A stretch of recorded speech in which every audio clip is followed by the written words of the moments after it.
작년에 제가 봤던 애도 내신이요 한 1.56 이렇게 되는 내신이면은 서울대도 될 수도 있는 성적이고 연고대 당연히 되는 성적인데 얘가 다 떨어졌거든요. 근데 얘가 왜 그랬냐면 얘가 지원하려고 하는 학과에서 오려고 하는 수학 과목을 안 들었어요. 경영학과 가겠다는 애가 경제 과목도 안 들었어요. 대학은요 진짜 기가 막히게 다 알아내요. 대학은요 그 학과에서 필요한 애를 뽑고 그 다음에 공부를 더한 애를 뽑아요. 피해간다고 되는 게 아니다.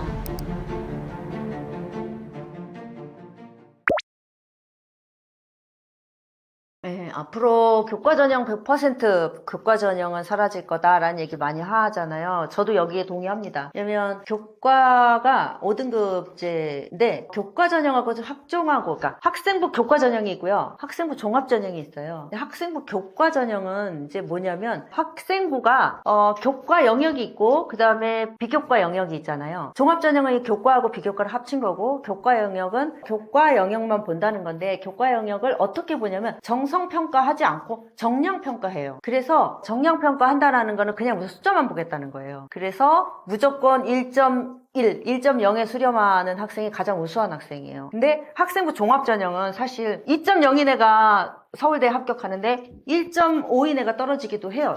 그 학생부 종합전형에서는. 근데 교과전형에서는 그렇지 않아요. 근데 교과전형이 이제 5등급제로 바뀌면서 교과전형의 변별력이 많이 떨어졌잖아요. 그렇기 때문에 100% 내신 성적만으로 뽑는 학교들은 지금 현재도 교과전형에도 수능을 반영하겠다, 면접을 반영하겠다, 뭐 이렇게 얘기하고 또 고려대학교는 실제로 학교 추천 전형이 교과 전형인데요. 실제로 비교과 영역도 종합적으로 봅니다. 그러면서 이름은 교과 전형이라고 하고 있어요. 그래서 이렇게 고려대 학교 추천 전형처럼 다른 학교들도 다양한 성적을 교과 성적 플러스 다양한 어떤 면접, 다양한 수능 최저는 당연히 걸어놓고 현재도 수능 최저는 교과 전형에 걸어놔요. 왜냐면 얘 전공 적합성이나 이런 걸 안 보고 그냥 얘가 등급을 잘 받은 것만 보겠다는 거기 때문에 그러면은 학력 보겠다는 거거든요. 전공 적합성보다 학력 보겠다는 거기 때문에 그러면 니네 학교에서 네가 1등이야? 1등급이야? 그러면 수능은 몇 등급인지 볼게. 그래서 학업적인 부분을 두 개 다 봐요. 그래서 지금 현재 고등학교 2학년, 3학년도 교과 전형은 반드시 들어가 있는 게 물론 예외적인 학교도 있지만 반드시 교과만 보는 전형에서는 수능 최저를 걸어놓는다. 아까 논술 전형에 수능 최저를 걸어놓는 것처럼 교과 전형에도 수능 최저를 걸어놓는다. 이렇게 보시면 돼요. 그래서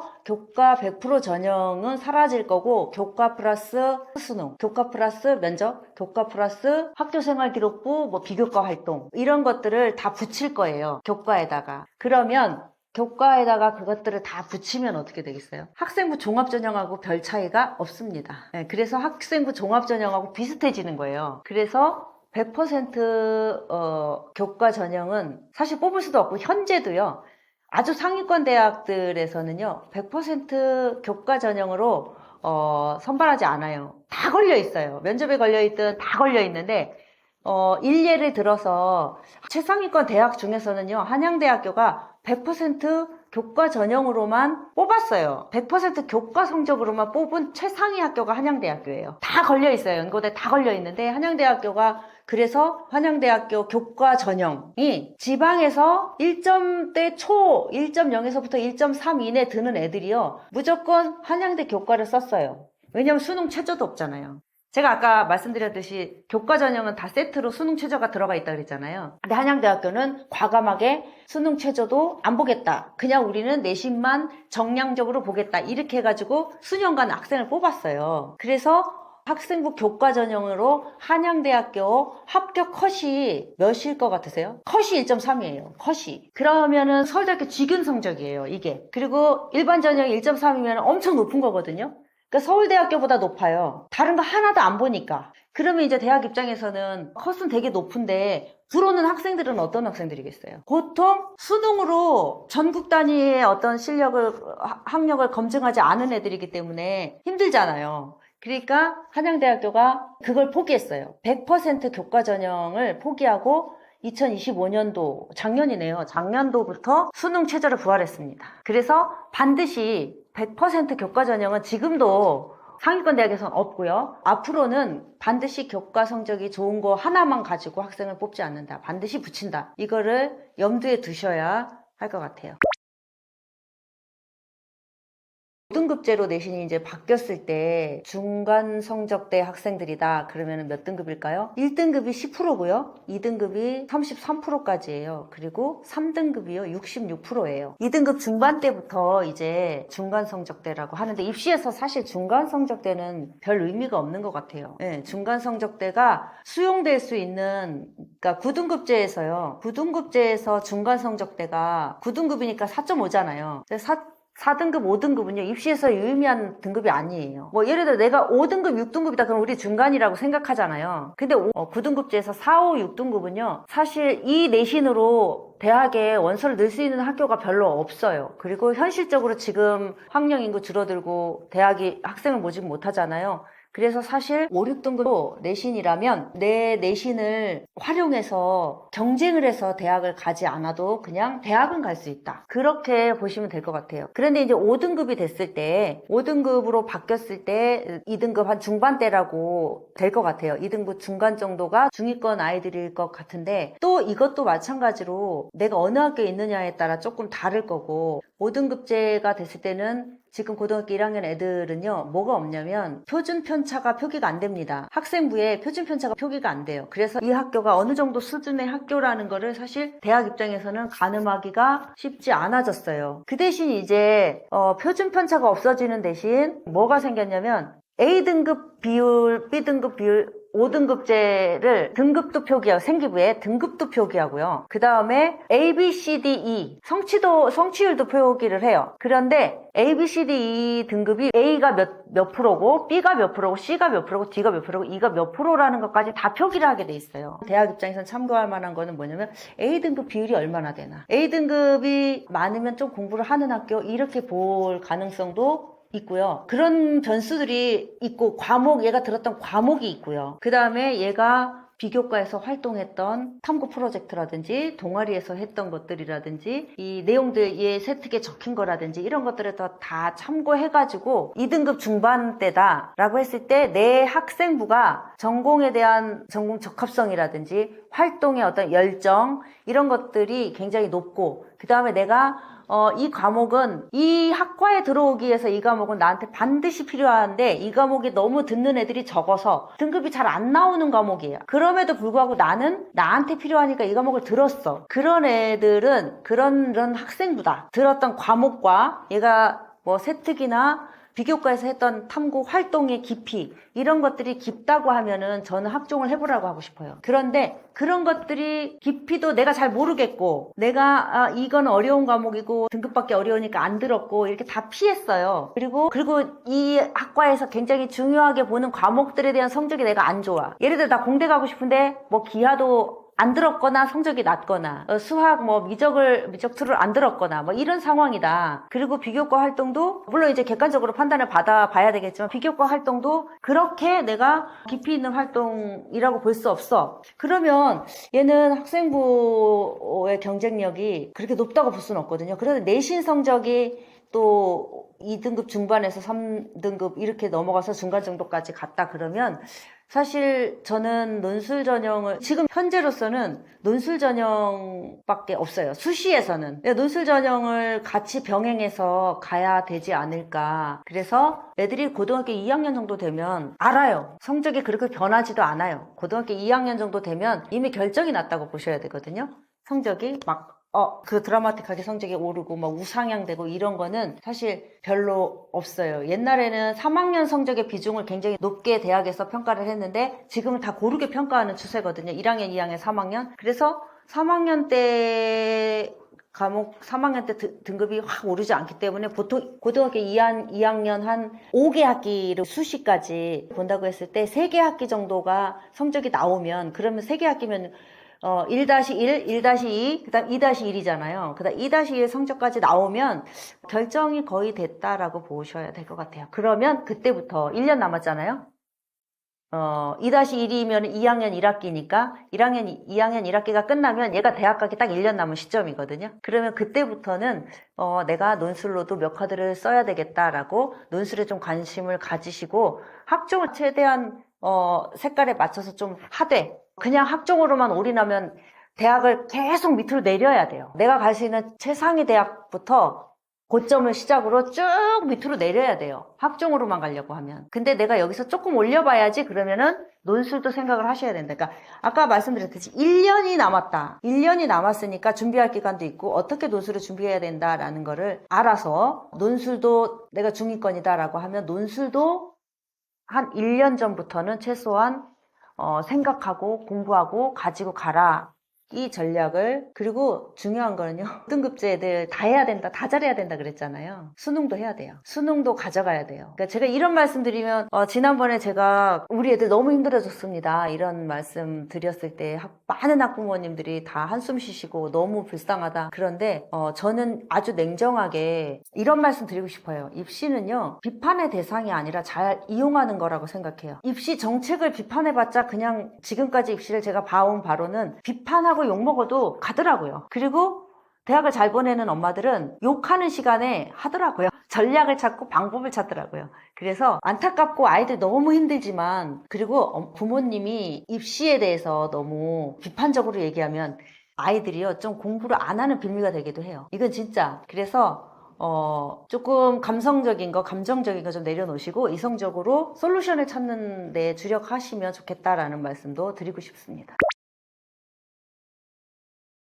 수능에서 이제 통합사회 통합과학이 수능 과목이 됐기 때문에, 예전에는 수능이 바뀌기 전에는 이제 지금은 고등학교 현재 1학년 학생들에 대해서 적용되는 얘기인데, 고등학교 2학년 3학년 애들 같은 경우에 이제 교육 과정이 다르니까 통합사회 통합과학은요 그렇게 중요한 과목은 아니었어요. 어느 정도로 활용을 했냐면, 고등학교 1학년 때 딱 우리 교육 과정은요 이거예요. 고등학교 1학년 때까지 공통과정입니다. 그래서 초등학교 때부터 고등학교 1학년 때까지 공통과정이에요. 그래서 그냥 모든 애들이 다 똑같은 과목을, 특목고를 가도 다 똑같은 과목을 듣고, 자사고도 가도 똑같은 과목을 들어요. 고1 때는. 그래서 우리가 이걸 공통교육과정이라고 하거든요. 통합사회 통합과학은 그냥 공통과정 중에 하나고, 그 통합사회 통합과학 1학년 때 배치해 놓은 이유가 뭐냐면, 너가 2학년 때부터 이제 너의 전공과 진로에 맞는 과목을 선택할 거잖아. 이 얘기예요. 그래서 2학년 때부터 3학년 때 자기의 진로에 맞는 분야나 과목을 선택해, 이런 거예요. 그래서 통합사회 통합과학을 보면서 맛보기로 너의 그 진로에 맞는 것들을 이렇게 펼쳐 놓을 테니까 너 관심 있는 부분이 뭔지 한번 통합사회 과목을, 인문 계열 아이들 같은 경우는 통합사회를 통해서 네가 관심 있는 분야가 어딘지 한번 찾아봐 라는 의미의 통합사회거든요. 그럼 거기에는 윤리와 서상도 있고, 그 다음에 사회문화도 있고, 그 다음에 경제 과목도 있고, 지리 과목도 있고 이럴 거 아니에요. 그러면 나는 지리에 관심이 있어. 그러면 그 통합사회의 어떤 지리와 관련된 파트가 나의 굉장히 중요한 학종에서도 나의 진로를 찾게 된 하나의 계기, 거기에서 했던 탐구 프로젝트나 수행평가 이런 것들을 그 통합사회에다가 색깔을 넣을 수 있었던 거예요. 과학 같은 경우에도 통합과학이잖아요. 그런데 나는 천체 물리에 관심이 있어. 그러면은 그 통합과학 과목에서 천체와 관련된 부분, 이 파트를 나한테 굉장히 중요한 부분으로 만들어서 거기에 관련된 심화 탐구적인 것도 해보고 책도 읽어보고 이런 거를 하라는 거였었어요. 통합과학. 그렇게 활용하라는 의미고, 실제로 고등학교 1학년 세특이나 통합사회 세특에 그런 것들이 이제 들어가 있으면 제일 좋은 거였거든요.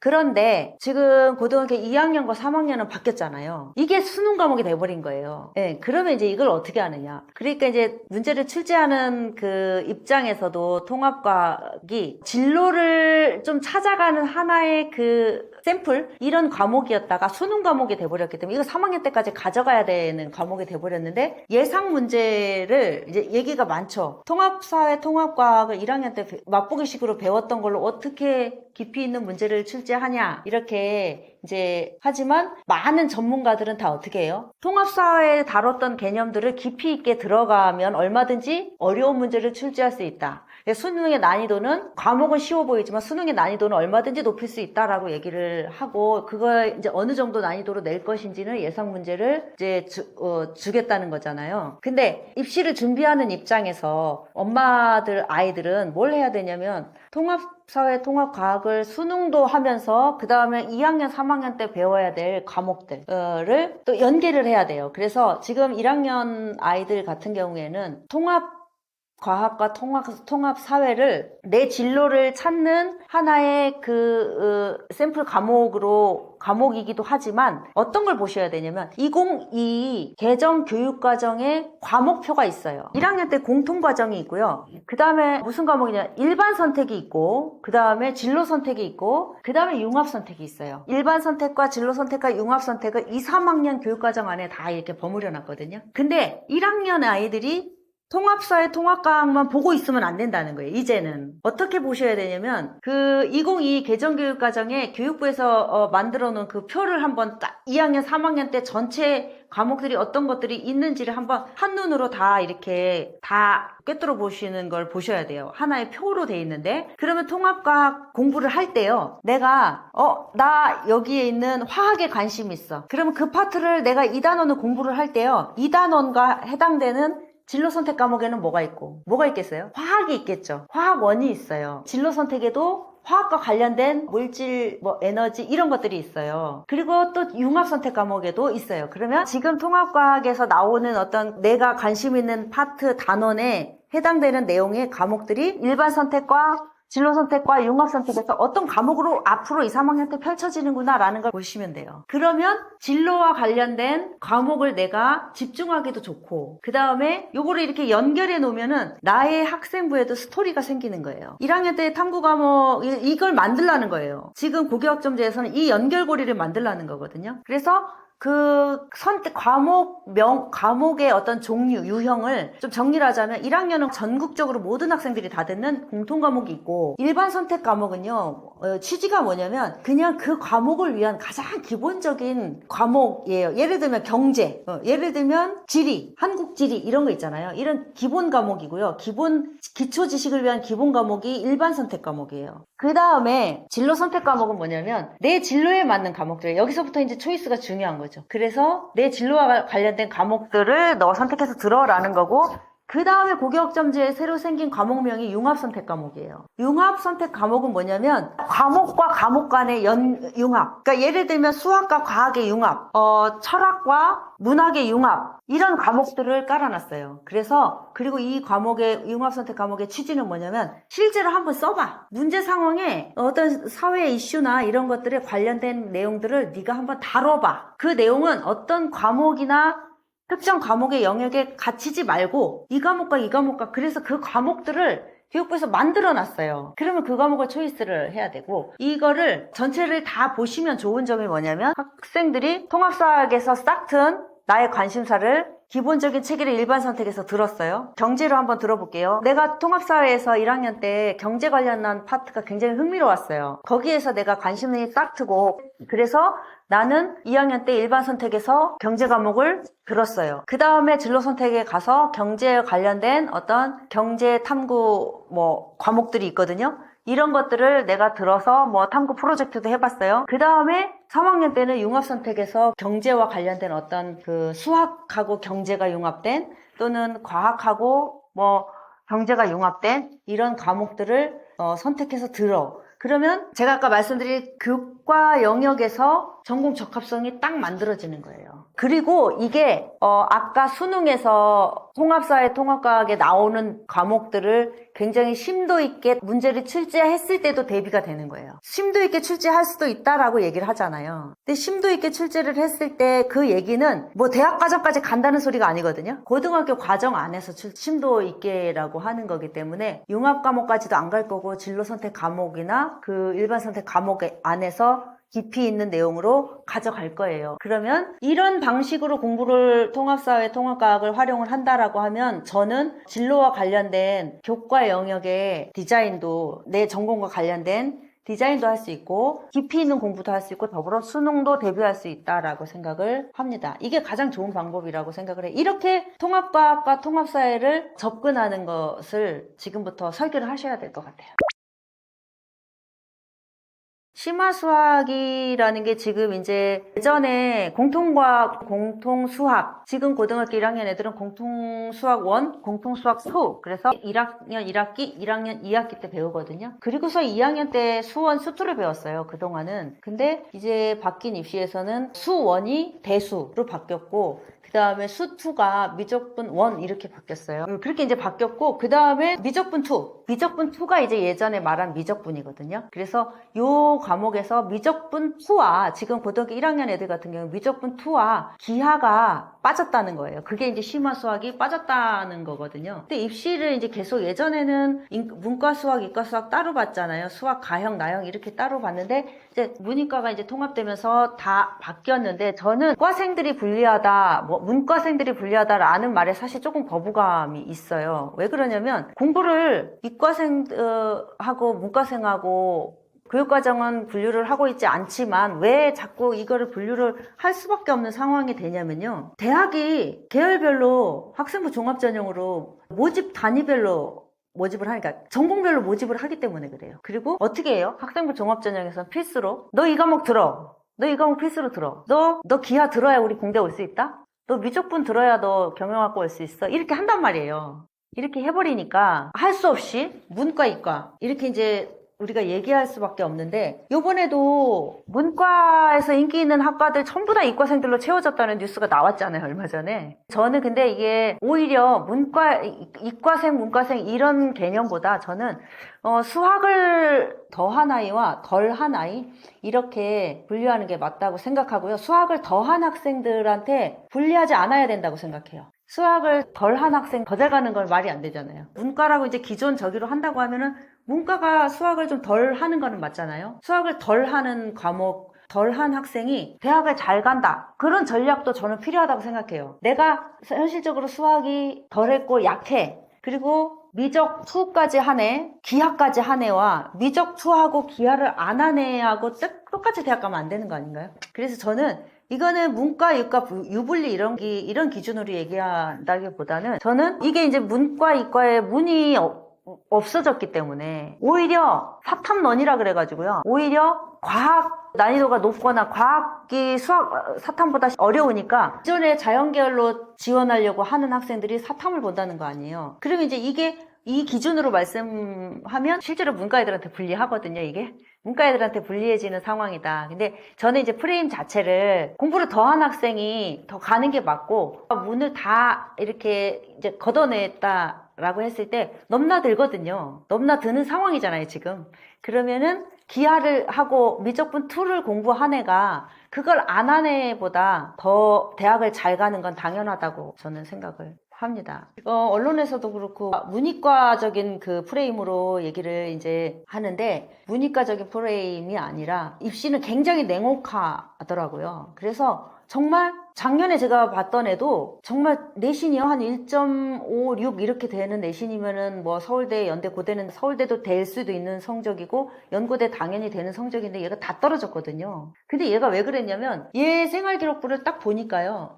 얘가 지원하려고 하는 학과에서 보려고 하는 수학 과목을 안 들었어요. 그러니까 그 이제 미적분을 안 들었던 지금 미적분 2 이 과목들을 안 들었던 거고요. 그리고 경제 과목도 안 들었어요. 심지어 경영학과 가겠다는 애가 경제 과목도 안 들었어요. 그러니까 너 경영학과 갈 애가 왜 경제 과목을 안 들었니? 라고 하니까 얘가 뭐라 그러냐면 이 과목은 점수 따기 너무 어렵다는 거예요. 그래서 안 들었대요. 피한 거죠. 미적분 대신 확통을 들었어요. 피한 거죠. 대학은 이거 진짜 기가 막히게 다 알아내요. 그런데 얘가 고대 경영학과 썼는데요. 얘가 쓰는 모집 단위에서 다른 애를 이겨야 되는데 다른 애가 미적분을 들었어요. 그러면은 얘를 뽑아요. 안 들은 애를 안 뽑아요. 그리고 경제 과목을 얘는 안 들었지만 경제 과목을 들었어요. 그러면 얘를 뽑는단 말이에요. 경제 과목을 들은 애 뽑아요. 그러니까 대학은요 그 학과에서 필요한 애를 뽑고 그 다음에 공부를 더한 애를 뽑아요. 피해간다고 되는 게 아니다. 저는 그렇게 접근하시는 게 맞다라고 생각을 합니다.